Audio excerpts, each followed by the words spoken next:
അത്യന്താധുനികമായ അഞ്ചാം തലമുറ സ്റ്റെൽത്ത് യുദ്ധവിമാനങ്ങളും ആറാം തലമുറ യുദ്ധവിമാനങ്ങളും ഏഴാം തലമുറ യുദ്ധവിമാനങ്ങളും ഒക്കെ ഇന്ന് വികസിച്ചുകൊണ്ടിരിക്കുന്ന ഈ കാലഘട്ടത്തിൽ രണ്ട് വിധത്തിൽ വേണം ഇതിനെ നമ്മൾ നേരിടാനായിട്ട്. ഒന്ന്, നമ്മുടെ ശത്രു രാജ്യത്തിന്, പ്രത്യേകിച്ച് ചൈന സ്റ്റെൽത്ത് വിമാനങ്ങളുടെ കാര്യത്തിൽ വളരെ മുന്നോട്ട് പോയിട്ടുണ്ട്. അത് പാകിസ്ഥാനും കൊടുക്കാൻ പോവുകയാണ്. അപ്പം അതിന് ബദലായിട്ട് നമ്മുടെ കയ്യിലും സ്റ്റെൽത്ത് വിമാനങ്ങൾ വേണം. എന്ന് പറഞ്ഞാൽ ശത്രുക്കൾ നമ്മുടെ റഡാറിനെ വെട്ടിച്ച് ഇവിടെ കൊണ്ടുവന്ന് ബോംബിട്ടാൽ അവരുടെ റഡാറിനെ വെട്ടിച്ച് നമുക്ക് അവിടെയും കൊണ്ടുപോയി ബോംബിടാൻ സാധിക്കണം. അതുകൊണ്ട് ധാരാളമായിട്ട് സ്റ്റെൽത്ത് വിമാനങ്ങൾ നമ്മുടെ കയ്യിൽ വേണം. എന്ന് മാത്രമല്ല, നമ്മുടെ രാജ്യ സുരക്ഷ നമുക്ക് വളരെ പ്രധാനമാണല്ലോ. ഈ ശത്രു ഒരു ബോംബ് പോലും ഇങ്ങോട്ട് ഇടാൻ പറ്റാത്ത രീതിയിൽ അവനെ ബ്ലോക്ക് ചെയ്യേണ്ടതും കൂടെ ഒരാവശ്യമാണ്. അതിന് നമുക്ക് എന്താണ് വേണ്ടത്? അഞ്ചാം തലമുറ സ്റ്റെൽത്ത് വിമാനങ്ങളെ പോലും കണ്ടുപിടിക്കാനും അതിനെ ലക്ഷ്യമിടാനും സാധിക്കുന്ന രീതിയിലുള്ള ടെക്നോളജി നമ്മുടെ കയ്യിൽ വേണം.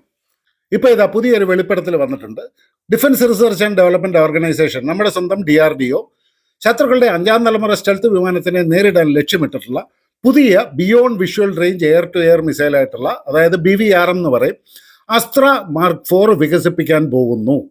ഇതിനോടകം തന്നെ നമ്മൾ അസ്ത്ര മാർക്ക് 1ൻ്റെ വിജയകരമായ വിന്യാസം നമ്മൾ കണ്ടു. നമ്മുടെ വ്യോമസേന അതിൽ ഉപയോഗിക്കുന്നുണ്ട്. അസ്ത്ര മാർക്ക് 2 പൂർത്തിയാവുകയാണ്. ഇതിനോടകം തന്നെ അത് പലവിധ പരിശോധനകൾ പൂർത്തിയാക്കി ഇനി അവസാന ലാപ്പിലെ ടെസ്റ്റുകൾ മാത്രമേ ബാക്കിയുള്ളൂ. അസ്ത്ര മാർക്ക് 3യും നമ്മുടെ ആവനാഴിയിൽ തയ്യാറായിക്കൊണ്ടിരിക്കുന്നു. അതിൻ്റെ കുറേ ടെസ്റ്റുകൾ നമ്മൾ ഓൾറെഡി വിജയകരമായിട്ട് പൂർത്തീകരിച്ചു കഴിഞ്ഞു. അപ്പോഴാണ് ഈ സ്റ്റെൽത്ത് പ്ലാറ്റ്ഫോമുകളിൽ ഇടപഴകുന്നതിന് വേണ്ടിയിട്ട് അസ്ത്ര മാർക്ക് 4നെ നമ്മൾ രൂപകൽപ്പന ചെയ്യാൻ പോകുന്നത്. എല്ലാവർക്കും നമസ്കാരം. എൻ്റെ പേര് രഘുനാഥ് ചൈതന്യ. ഞാനൊരു ഇന്ത്യൻ എയർഫോഴ്സ് വെറ്ററനാണ്. വീഡിയോ ഇഷ്ടപ്പെട്ടെങ്കിൽ ഒന്ന് ലൈക്ക് ചെയ്യാനും ഷെയർ ചെയ്യാനും ചാനൽ സബ്സ്ക്രൈബ് ചെയ്യാനും മറക്കരുത്. വളരെ ഹൈ എഫിഷ്യൻസി ഉള്ള ലേറ്റസ്റ്റ് ആയിട്ടുള്ള റഡാറുകളും അതുപോലെ തന്നെ ഇൻഫ്രാറെഡ് ശേഷിയും കൂടെ സമന്വയിപ്പിച്ചിട്ടാണ് അസ്ത്ര മാർക്ക് 4നെ നമ്മൾ ഡെവലപ്പ് ചെയ്യാൻ പോകുന്നത്. വളരെ താണു പറക്കുന്ന ടാർഗറ്റുകളെ പോലും കണ്ടെത്താനും എതിരിടാനും കഴിയുന്ന രീതിയിലാണ് ഇതിനെ നമ്മൾ വികസിപ്പിക്കുന്നത്. എന്ന് തന്നെയല്ല, വളരെ ദീർഘദൂരത്തിലുള്ള ടാർഗറ്റുകളെ ആക്രമിക്കാൻ കഴിയുന്ന രീതിയിൽ ഇതിൽ പുതിയ റോക്കറ്റ് മോട്ടോർ ടെക്നോളജികളും ഒരുപക്ഷെ റാംജെറ്റ് പ്രൊപ്പൽഷൻ സിസ്റ്റവും വരെയും ഇൻകോർപ്പറേറ്റ് ചെയ്യാൻ വേണ്ടിയിട്ടാണ് നമ്മൾ ശ്രമിച്ചുകൊണ്ടിരിക്കുന്നത്. അതിൻ്റെ കൂടെ തന്നെ ഈ മിസൈലുകളെ മറ്റുള്ളവർക്ക് കണ്ടെത്താനും നശിപ്പിക്കാനും പറ്റാത്ത രീതിയിൽ ഇന്റർസെപ്ഷൻ പ്രോബബിലിറ്റി വളരെ കുറച്ചുകൊണ്ട് സ്റ്റെൽത്ത് വിമാനങ്ങൾക്കെതിരെ അങ്ങേയറ്റം അനുയോജ്യമായ രീതിയിലാണ് ഇതിനെ ഡെവലപ്പ് ചെയ്തുകൊണ്ടിരിക്കുന്നത്. ഇവിടെ നമ്മൾ ആദ്യം മനസ്സിലാക്കേണ്ട ഒരു വിഷയം എന്ന് പറഞ്ഞു കഴിഞ്ഞാൽ, ഈ സ്റ്റെൽത്ത് വിമാനങ്ങളെ എങ്ങനെ കണ്ടെത്താൻ പറ്റും. സാധാരണ ഉപയോഗിക്കുന്ന റഡാറുകളൊക്കെ ഹൈ ഫ്രീക്വൻസി റഡാറുകളാണ്. ഈ ഹൈ ഫ്രീക്വൻസി റഡാറുകളുടെ കണ്ണിൽ പെടാനാവാത്ത വിധത്തിലാണ് സ്റ്റെൽത്ത് വിമാനങ്ങളെ രൂപകൽപ്പന ചെയ്തിരിക്കുന്നത്. അതുകൊണ്ട് തന്നെ VHF UHF ബാൻഡുകളിൽ വർക്ക് ചെയ്യുന്ന ലോ ഫ്രീക്വൻസി റഡാറുകൾ ഉപയോഗിച്ച് കഴിഞ്ഞാൽ ഈ സ്റ്റെൽത്ത് വിമാനങ്ങളെ പോലും നമുക്ക് കണ്ടെത്താൻ സാധിക്കും. കാരണം ഇതിന് വളരെയധികം വേവ് ലെങ്ത് കൂടുതലാണ്. വേവ് ലെങ്ത് കൂടുതലുള്ള റഡാറുകൾ ഉപയോഗിച്ച് കഴിഞ്ഞാൽ റഡാർ ക്രോസ് സെക്ഷൻ ഏറ്റവും കുറഞ്ഞ വിമാനങ്ങളെ പോലും കണ്ടെത്താൻ സാധിക്കും. ഇത് ഒരു ടെക്നിക്ക്. രണ്ടാമത് infrared search and track, IRST systems എന്ന് പറയും. IRST സിസ്റ്റംസിന് വിമാനങ്ങളുടെ ഹീറ്റ് എമിഷൻസ് കണ്ടുപിടിക്കാൻ പറ്റും. ഹീറ്റ് എമിഷൻ എന്ന് പറഞ്ഞു കഴിഞ്ഞാൽ അതിൻ്റെ എഞ്ചിനിൽ നിന്ന് വരുന്ന ഹീറ്റ്. അഞ്ചാം തലമുറ സ്റ്റെൽത്ത് വിമാനങ്ങളുടെ എഞ്ചിനുകൾ പൊതുവെ ഹീറ്റ് എമിഷൻ വളരെയധികം കുറയ്ക്കുന്ന രീതിയിലാണ് മാനുഫാക്ചർ ചെയ്യുന്നത് എന്നുണ്ടെങ്കിലും അതിൽ കുറേയൊക്കെ ഹീറ്റ് എമിഷൻ എന്തായാലും ഉണ്ട്. അപ്പോൾ ആ ചൂടിനെ കണ്ടുപിടിക്കാനും അതുപോലെ തന്നെ എയർക്രാഫ്റ്റിൻ്റെ ഉള്ളിലെ റഡാർ സിസ്റ്റം, കമ്മ്യൂണിക്കേഷൻ സിസ്റ്റം, ഇതെല്ലാം ഹീറ്റ് പ്രൊഡ്യൂസ് ചെയ്യുന്നതാണ്. അതുകൊണ്ട് തന്നെ ഈ ഹീറ്റിനെ കണ്ടുപിടിച്ച് സ്റ്റെൽത്ത് വിമാനങ്ങളുടെ സാന്നിധ്യം മനസ്സിലാക്കി അതിനെ ഫോളോ ചെയ്ത് ആക്രമിക്കാനുള്ള ഒരു ടെക്നോളജിയാണ് IRST സിസ്റ്റം എന്ന് പറയുന്നത്. പിന്നെ നമുക്ക് ഉപയോഗിക്കാൻ സാധിക്കുന്നത് പാസീവ് റഡാർ സിസ്റ്റംസ് ആണ്. പാസീവ് റഡാർ സിസ്റ്റം എന്താണെന്ന് മനസ്സിലാക്കണമെങ്കിൽ നമ്മൾ ആദ്യം ആക്റ്റീവ് റഡാർ സിസ്റ്റം എന്താണെന്ന് നമ്മൾ അറിഞ്ഞിരിക്കണം. ഈ മിസൈലുകളുടെ ഉള്ളിലും ശക്തമായ റഡാറുകളുണ്ട്. ഈ മിസൈലുകൾ റഡാർ വേവ്സിനെ എമിറ്റ് ചെയ്തുകൊണ്ടിരിക്കും. ഇത് ഏതെങ്കിലും ടാർഗറ്റിൽ ചെന്ന് മുട്ടി തിരിച്ചു വരുമ്പോഴാണ് നമ്മൾ ആ ടാർഗറ്റിൻ്റെ സാന്നിധ്യം മനസ്സിലാക്കുന്നതും അതുമായിട്ടുള്ള ഡിസ്റ്റൻസും സ്പീഡും എല്ലാം കാൽക്കുലേറ്റ് ചെയ്ത് അതിനെ ആക്രമിക്കുന്നത്. പക്ഷേ ഇതിൽ നിന്ന് പുറപ്പെടുവിക്കുന്ന റഡാർ സിഗ്നലുകൾ ശത്രുക്കളുടെ വിമാനത്തെ ചെന്ന് മുട്ടുമ്പോൾ അവർക്ക് മനസ്സിലാകും പിന്നിൽ ഏതോ ഒരു റഡാർ സിസ്റ്റം ആക്റ്റീവ് ആണെന്ന്. അങ്ങനെ ഇതിനെയും കണ്ടുപിടിക്കപ്പെടാനുള്ള സാധ്യതയുണ്ട്. ഇവിടെ എന്താ ചെയ്യുന്നതെന്ന് വെച്ച് കഴിഞ്ഞാൽ, വിമാനങ്ങളിൽ നിന്നും പുറപ്പെടുന്ന റഡാർ വേവ്സിനെ നമ്മൾ കണ്ടുപിടിക്കുന്നു. അങ്ങനെ അതിൻ്റെ സാന്നിധ്യം മനസ്സിലാക്കുന്നു. അതൊരു വഴി. രണ്ടാമത്, ഏറ്റവും അഡ്വാൻസ്ഡ് ആയിട്ടുള്ള ഒരു ടെക്നോളജി എന്ന് പറഞ്ഞു കഴിഞ്ഞാൽ, നമ്മുടെ ഈ അന്തരീക്ഷത്തിൽ മുഴുവൻ ഒരുപാട് തരം സിഗ്നലുകളുണ്ട്. റേഡിയോ സ്റ്റേഷനുകളിൽ പുറപ്പെടുവിപ്പിക്കുന്ന സിഗ്നലുകൾ, മൊബൈൽ ടവറുകളുടെ സിഗ്നലുകൾ, അങ്ങനെ ഒരുപാട് സിഗ്നലുകൾ ഇവിടെ ഓൾറെഡി എക്സിസ്റ്റ് ചെയ്യുന്നുണ്ട്. അപ്പോൾ പ്രസൻ്റ്ലി എക്സിസ്റ്റിംഗ് ആയിട്ടുള്ള ഈ സിഗ്നലുകളെ നമ്മൾ നിരീക്ഷിച്ചു കൊണ്ടിരുന്നു കഴിഞ്ഞാൽ ആ സിഗ്നലിൽ വരുന്ന വേരിയേഷൻ പഠിച്ചു കഴിയുമ്പോൾ അവിടെ മറ്റൊരു ഓബ്ജക്റ്റ് ഉണ്ട് എന്ന് മനസ്സിലാവും. അങ്ങനെ ആ വേരിയേഷൻ പഠിച്ചുകൊണ്ട് ശത്രുക്കളുടെ വിമാനങ്ങളെ നമുക്ക് ട്രേസ് ചെയ്യാനും സാധിക്കും. ഇതാണ് പാസീവ് റഡാർ സിസ്റ്റം എന്ന് പറയുന്നത്. അങ്ങനെ പലതരത്തിലുള്ള സെൻസറുകളെല്ലാം കൂടെ ഈ മിസൈലിൽ ഉപയോഗിക്കുമ്പോൾ ഇതിൽ നിന്ന് കിട്ടുന്ന വിവരങ്ങളെല്ലാം കൂടി ഏകോപിപ്പിച്ച് കൃത്യമായിട്ട് ശത്രു വിമാനത്തിൻ്റെ ലൊക്കേഷൻ നമുക്ക് കണ്ടുപിടിക്കാനും അതിനെ ട്രാക്ക് ചെയ്യാനും ഫോളോ ചെയ്യാനും ആക്രമിക്കാനും സാധിക്കും. അതാണ് മൾട്ടി സെൻസർ ഫ്യൂഷൻ എന്ന് പറയുന്ന ടെക്നോളജി. പിന്നെ നമുക്ക് നേരത്തെ പറഞ്ഞതുപോലെ തന്നെ ഇലക്ട്രോണിക് സപ്പോർട്ട് മെഷേഴ്സും ഉപയോഗിക്കാം. അതായത് ഈ സ്റ്റെൽത്ത് വിമാനങ്ങളിൽ നിന്ന് വരുന്ന ഇലക്ട്രോ മാഗ്നറ്റിക് എമിഷൻസ്, കാരണം അതിലെ റഡാർ പുറപ്പെടുവിപ്പിക്കുന്ന എമിഷൻസ്, അതിനെ നമ്മൾ അനലൈസ് ചെയ്ത് ഡീകോഡ് ചെയ്ത് കഴിഞ്ഞാലും അതിൻ്റെ പ്രസൻസ് നമുക്ക് കണ്ടുപിടിക്കാൻ പറ്റും. പിന്നെ സ്റ്റെൽത്ത് വിമാനങ്ങളെ കണ്ടുപിടിക്കാൻ പറ്റുന്ന മറ്റൊരു രീതിയാണ് അക്വസ്റ്റിക് സെൻസേഴ്സ് എന്ന് പറയുന്നത്.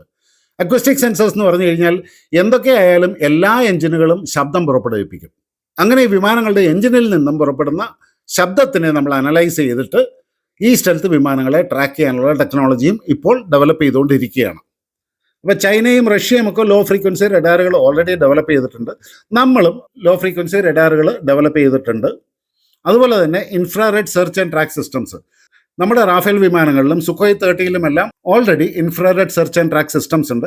പിന്നീട് പാസീവ് റഡാർ സിസ്റ്റംസ് വളരെ ശക്തമായിട്ട് പല രാജ്യങ്ങളും ഇതിൽ റിസർച്ച് നടത്തിക്കൊണ്ടിരിക്കുകയാണ്. നമ്മളും അതിൽ ഒട്ടും പിന്നിലല്ല. പിന്നെ ഉപയോഗിക്കുന്ന ഒരു ടെക്നോളജി എന്ന് പറയുന്നത് അഡ്വാൻസ്ഡ് ആയിട്ടുള്ള ഡേറ്റ ലിങ്ക് സിസ്റ്റംസ് തന്നെയാണ്. നമ്മുടെ S-400 മിസൈൽ ഡിഫൻസ് സിസ്റ്റം പോലെയുള്ള സിസ്റ്റങ്ങൾ ഇതിനെ ഉപയോഗിക്കുന്നുണ്ട്. ഇപ്പം നമുക്ക് വിമാനങ്ങളിലെല്ലാം ഈ മൾട്ടി സെൻസർ ഫ്യൂഷനൊക്കെ ചെയ്യാനുള്ള ഒരു കേപ്പബിലിറ്റി ഉണ്ട്. എന്നിരുന്നാലും ഇതിനെല്ലാം കൂടെ ഒരു മിസൈൽ ടെക്നോളജിയിലും ഇതുപോലെ തന്നെ ഇൻകോർപ്പറേറ്റ് ചെയ്യുക എന്നുള്ളതാണ് നമ്മുടെ ലക്ഷ്യം. ഒരു എയർ ടു എയർ മിസൈലിൻ്റെ പരിമിതി എന്ന് പറഞ്ഞു കഴിഞ്ഞാൽ ഇത് സൈസിൽ വളരെ ചെറുതായിരിക്കണം, വെയിറ്റ് കുറവായിരിക്കണം. കാരണം ഇതിനെ നമുക്ക് ആവശ്യത്തിനുള്ള എണ്ണത്തിൽ വിമാനങ്ങൾ നമ്മൾ ക്യാരി ചെയ്ത് അപ്പുറത്തേക്ക് കൊണ്ടുപോകേണ്ടതാണ്. അപ്പോൾ അതിൻ്റെ ഉള്ളിലേക്ക് ഇതെല്ലാം കൂടെ ഇൻകോർപ്പറേറ്റ് ചെയ്യുക എന്നുള്ളത് വലിയൊരു ചാലഞ്ചാണ്. ഏതായാലും നമ്മുടെ ഇപ്പോഴത്തെ ടെക്നോളജിക്കൽ അഡ്വാൻസ്മെൻറ്റ് വെച്ച് നോക്കുമ്പോൾ ഇത് വളരെയധികം സംഭവ്യമാണ്. നമുക്ക് താമസിയാതെ തന്നെ ഇത് ഡെവലപ്പ് ചെയ്തെടുക്കാൻ കഴിയും എന്നുള്ള ആത്മവിശ്വാസം എല്ലാവർക്കും ഉണ്ട്. ഇത് കൂടാതെ നമ്മൾ ഡെവലപ്പ് ചെയ്തുകൊണ്ടിരിക്കുന്ന medium combat aircraft MCA programme എന്ന് പറയും. അതിൽ നമ്മൾ ഇതുപോലെയുള്ള ടെക്നോളജികൾ തീർച്ചയായിട്ടും ഇൻകോർപ്പറേറ്റ് ചെയ്യുന്നുണ്ട്. അത് ഏകദേശം 2030 തയ്യാറാകുമെന്നാണ് പ്രതീക്ഷിക്കുന്നത്. അതുകൊണ്ട് തന്നെ അസ്ത്ര 4 മിസൈലുകളും 2030 തന്നെ നമ്മുടെ ആവനാഴിയിൽ ഉണ്ടാകണം എന്നുള്ള ഒരു തീരുമാനത്തിലാണ് നമ്മളിപ്പോൾ മുന്നോട്ട് പോകുന്നത്. ഇത് കൂടാതെ മറ്റൊരു ഡെവലപ്മെൻറ്റ് വന്നിരിക്കുന്നതെന്ന് പറഞ്ഞു കഴിഞ്ഞാൽ artificial intelligence based aircraft detection. ഇത് ISRO വികസിപ്പിച്ചിട്ടുള്ള ഒരു ടെക്നോളജിയാണ്. ഓൾറെഡി ഇവർ എയർപോർട്ട് മോണിറ്ററിങ്ങിനും എയർക്രാഫ്റ്റിനെ കണ്ടുപിടിക്കാനും വേണ്ടിയിട്ടുള്ള ഒരു മോഡല് ഇവർ സാറ്റലൈറ്റ് ഇമേജറി ഉപയോഗിച്ച് ISRO ഡെവലപ്പ് ചെയ്തിട്ടുണ്ട്. അതുകൊണ്ട് തന്നെ ISRO ഡെവലപ്പ് ചെയ്ത ഈ ടെക്നോളജിയും ഇതിൻ്റെ ഇൻഫർമേഷൻസും തീർച്ചയായിട്ടും നമ്മുടെ വായുസേനയ്ക്കും ഉപയോഗിക്കാൻ ലഭിക്കുന്നതാണ്.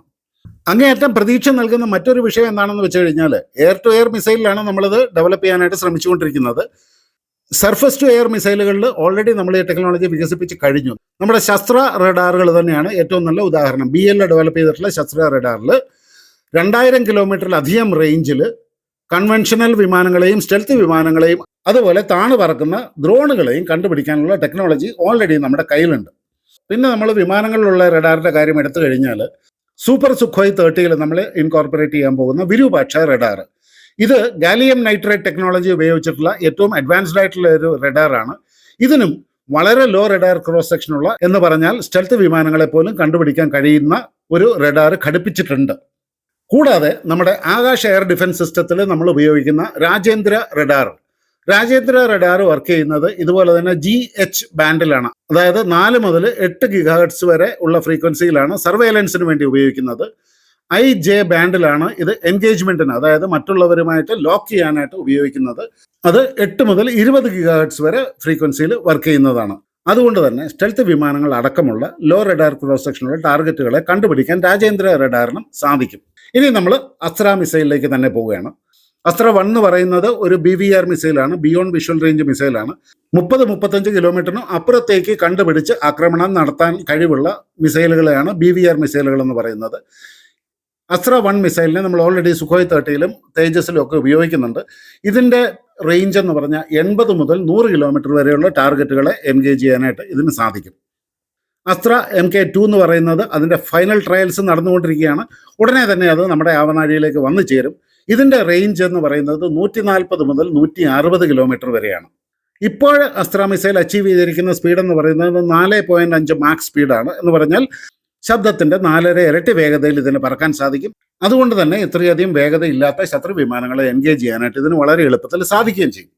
ഇനി നമ്മൾ അസ്ത്ര മാർക്ക് 3 അതിൻ്റെയും പരീക്ഷണ പറക്കലുകൾ നടത്തിക്കൊണ്ടിരിക്കുകയാണ്. 2-3 പരീക്ഷണങ്ങൾ നമ്മൾ ഓൾറെഡി വിജയകരമായിട്ട് നടത്തി കഴിഞ്ഞു. ഇതിൻ്റെ റേഞ്ച് നമ്മൾ പ്രതീക്ഷിക്കുന്നത് 350 കിലോമീറ്റർ വരെയാണ്. എന്ന് മാത്രമല്ല, ഇതിൽ ഒരു പക്ഷേ നമ്മളൊരു റാംജെറ്റ് എഞ്ചിൻ കൂടി ഘടിപ്പിക്കാനുള്ള സാധ്യതയുണ്ട്. അങ്ങനെയാണെങ്കിൽ ഇതിൻ്റെ സ്പീഡും റേഞ്ചും ഇനിയും വർദ്ധിക്കും എന്നാണ് കണക്കാക്കപ്പെടുന്നത്. അതിൻ്റെ കൂടെ നമ്മൾ അസ്ത്ര IR മിസൈലും നമ്മൾ ഡെവലപ്പ് ചെയ്യുന്നുണ്ട്. ഇത് വിഷ്വൽ റേഞ്ചിലുള്ള, അതായത് 30 കിലോമീറ്റർ 35 കിലോമീറ്ററിൻ്റെ ഉള്ളിലുള്ള വിമാനങ്ങളെ ടാർഗറ്റ് ചെയ്യാൻ വേണ്ടിയിട്ടാണ് ഇതും നമ്മൾ ഡെവലപ്പ് ചെയ്തുകൊണ്ടിരിക്കുന്നു. ഇൻഫ്രാറെഡ് ടെക്നോളജിയാണ് ഇതിൽ ഉപയോഗിക്കുന്നത്. അതിൻ്റെ പുറമെയാണ് നമ്മൾ അസ്ത്ര 4 വികസിപ്പിക്കുന്നത്. അസ്ത്ര 4 എന്ന് പറയുന്നത് ഇപ്പോൾ ഒരു പ്രിലിമിനറി ഫേസിലാണ്. ഇതിന് വേണ്ടിയിട്ടുള്ള വിശദമായ സ്പെസിഫിക്കേഷൻസും ആവശ്യങ്ങളും ഇനീഷ്യൽ കോൺസെപ്റ്റുകളും എല്ലാം ഇന്ത്യൻ എയർഫോഴ്സും കൂടെ ചേർന്നിട്ട് DRDOയ്ക്ക് പ്രൊവൈഡ് ചെയ്യും. ഇതിൻ്റെ പ്രോട്ടോടൈപ്പ് ടെസ്റ്റിംഗ് നമ്മൾ പ്രതീക്ഷിക്കുന്നത് 2030 കൂടിയാണ്. അപ്പോഴത്തേക്കുമായിരിക്കും നമ്മുടെ 5ാം തലമുറ യുദ്ധവിമാനമായ AMCAയും റെഡി ആയിട്ട് വരുന്നത്. അപ്പോൾ AMCAയിൽ ഘടിപ്പിക്കാൻ വേണ്ടിയിട്ടാണ് ഇത് നമ്മളിപ്പോഴേ തയ്യാറാക്കുന്നത്. കൃത്യമായിട്ട് പറഞ്ഞു കഴിഞ്ഞാൽ റഡാർ ടെക്നോളജിയിലും മിസൈൽ ടെക്നോളജിയിലും ഇന്ത്യ ഒരുപാട് മുമ്പിലാണ്. എന്ന് മാത്രമല്ല, വൻകിട സൈനിക ശക്തികളോട് കിടപിടിക്കാൻ തക്ക രീതിയിൽ നമ്മൾ ഡെവലപ്പ് ചെയ്തിട്ടുണ്ട് എന്നുള്ളതാണ് ഒരു വാസ്തവം. നമ്മുടെ അസ്ത്ര ബിയോണ്ട് വിഷ്വൽ റേഞ്ച് മിസൈലുകൾ അമേരിക്കയുടെയും റഷ്യയുടെയും BVR മിസൈലുകളോട് കിടപിടിക്കുന്നതോ ഒരുപക്ഷെ അതിനേക്കാളും ഒരുപടി മുമ്പിലോ ആണെന്നുള്ള നിഗമനത്തിലാണ് ഇപ്പോൾ ലോകമെമ്പാടുമുള്ള ഡിഫൻസ് എക്സ്പേർട്സ്. അസ്ത്ര 4 ഡെവലപ്പ് ചെയ്യുന്നതോടുകൂടി ഇത് വലിയൊരു കുതിച്ചുചാട്ടമായിരിക്കും നമ്മുടെ എയർ ഡിഫൻസ് ടെക്നോളജിയിൽ. ഏറ്റവും കുറഞ്ഞ റഡാർ സെക്ഷനുള്ള വിമാനങ്ങളെപ്പോലും ഇതിന് വളരെ നന്നായിട്ട് എൻഗേജ് ചെയ്യാൻ പറ്റും. അങ്ങനെ നമ്മൾ ഇനിയും മുന്നോട്ട് കുതിച്ചുകൊണ്ടിരിക്കട്ടെ. കൂടുതൽ വിവരങ്ങൾ പുറത്തു വരുന്നതനുസരിച്ച് വീണ്ടും ഞാൻ നിങ്ങളുടെ മുമ്പിലേക്ക് വരുന്നതായിരിക്കും. അതുവരെ എല്ലാവർക്കും എൻ്റെ വിനീതമായ നമസ്കാരം. ജയ് ഹിന്ദ്.